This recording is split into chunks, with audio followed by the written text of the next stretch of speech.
Здравейте! Искам да ви представя това момиченце, което, въпреки че е така сладко малко момиченце, е сериозен творец и художник. Нали така, Вангела? Да. Чувстваш ли се като художник? Да. Колко картини имаш? Рамкираните са около 40, имам и нерамкирани картини. Преди малко, като зададех този въпрос, предварителният разговор беше много трудно на Вангела да отговори, защото те очевидно са... Ангела, защото те очевидно са безброй. Така даже е по-лесно да се каже. Дали е така верно? В колко изложби е участвала? Верно е до някъде, защото самият творец не си брои нещата, ама аз като нейн преподавател ги броя и знае всяка една нейна работа. Над 50 предполагам, че са. Има самостоятелна изложба, много скоро имаше, като тя е една от така най-добрите акварелисти, смея да кажа тук. Не може да бъде. От кога си почнала да рисуваш? Не само първенец, може би в Пловдив, един от най-добрите акварелисти. Това е много трудна техника. Тя самата знае какво значи това. Близо 2 години. А сега в кой клас си? В 4-ти клас. И си най-добрата в акварела, така ли? Чувства сила в акварела?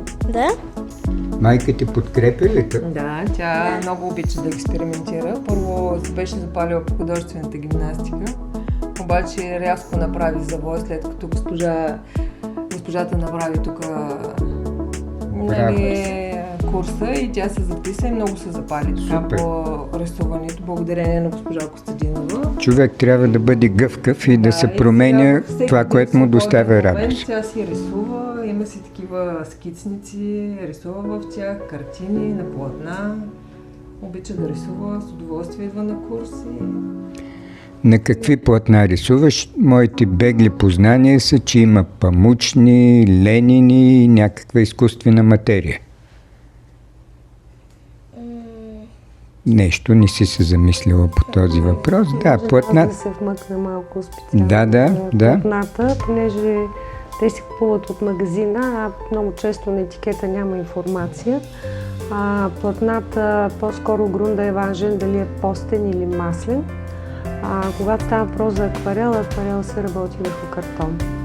Тоест, когато тя работи с акрилна техника, има една лилия страхотна тук, която е уникална просто. Да, това е акрилна техника и е върху платно. Но, за съжаление, няма вече информация по етикети. Дали е постен или маслен грунт. Да ни разкажеш... няма значение. Да ни разкажеш за картините, да почнем там от тези красиви цветя, които са в началото.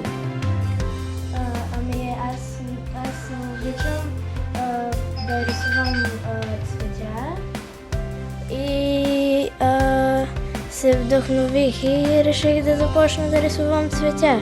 Ама много са красиви. Благодаря. И двете картини, и лилията е направо прекрасна.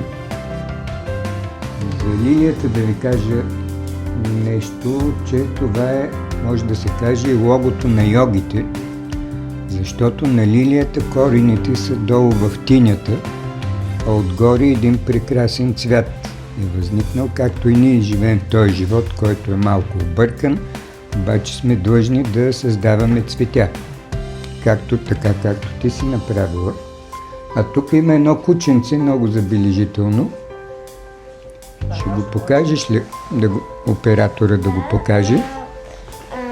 Аз много обичам моето кученце и като видях това тази е твоето рисунка, кученце. и реших да го нарисувам. Каква порода е то? Джак Ръсел.